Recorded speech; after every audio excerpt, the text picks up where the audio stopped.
গরমটা কিন্তু ভীষণই পড়েছে। আর এই প্রচণ্ড গরমে শরীরকে ঠান্ডা রাখার জন্যে যদি এই রকম ঠান্ডা ঠান্ডা গন্ধরাজ ঘোল হয় তবে কেমন হয়। কোল্ড ড্রিঙ্কস বা লস্যি এগুলো আমরা সবসময় খেয়ে থাকি, তবে ঘোল যেটা সেটা কিন্তু লস্যির থেকে একটু আলাদা হয়। আজকে আমি আপনাদের সঙ্গে এই ঘোলের রেসিপি শেয়ার করতে চলেছি। তাহলে চলুন দেখে নেওয়া যাক আমার আজকের এই রেসিপিটি। নমস্কার, আমি জয়িতা আর আপনারা দেখছেন জয়িতার পাকশালা। সাধারণত লস্যি আমরা বানিয়ে থাকি একটু মোটা ধরনের যে দই হয় বা হাং কার্ড যেটা হয় সেই রকম দই দিয়ে, যাতে লস্যিটা বেশ মোটা হয়। তবে ঘোলের ক্ষেত্রে যেটা ব্যবহার করা হয় সেটা সাধারণত ছাঁচ। তবে ছাঁচের বদলে যদি একদম পাতলা এই রকম লিকুইডই দই ব্যবহার করা যায়, এবং সেটা কিন্তু অবশ্যই ঘরে পাতা যদি হয় তাহলে কিন্তু ভীষণই ভালো হয়। তো আজকে আমি এই গন্ধরাজ ঘোলটা বানানোর জন্যে সেই রকমই ঘরে পাতা দই ব্যবহার করেছি। আমি কিন্তু দইটাকে পুরোপুরি জমতে দিইনি, মোটামুটি একটু ঘন হলেই আমি কিন্তু দইটা ব্যবহার করে নিয়েছি।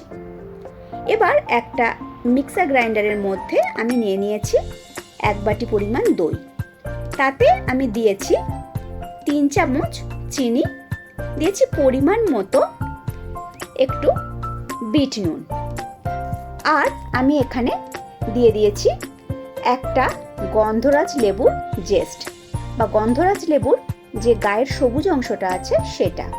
এছাড়াও আমি এর মধ্যে অ্যাড করে দিয়েছি বেশ কয়েকটা বরফের কিউব। এবার আমি এর মধ্যে দিয়ে দিয়েছি যে বাটিতে মেপে আমি দইটা নিয়েছিলাম সেই বাটির 1 বাটি পরিমাণ জল। এটা আমি ঠান্ডা জলের ব্যবহারই করেছি।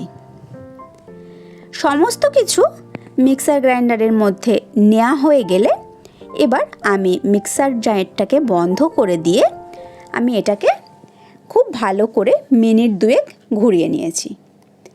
2 মিনিট বাদে এখানে আমার কিন্তু গন্ধরাজ ঘোলটা একদম রেডি। আমি ঢাকনাটা খুলে নিয়েছি।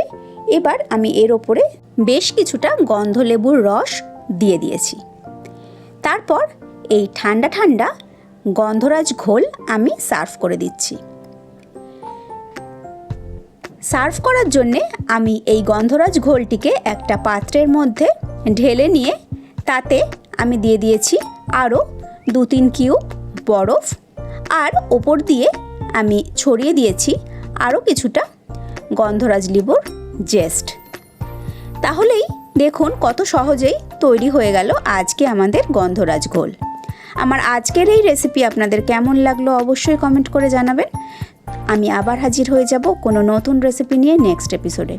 ভালো থাকবেন, সুস্থ থাকবেন, আর আপনারা দেখছিলেন জয়িতার পাকশালা। ধন্যবাদ।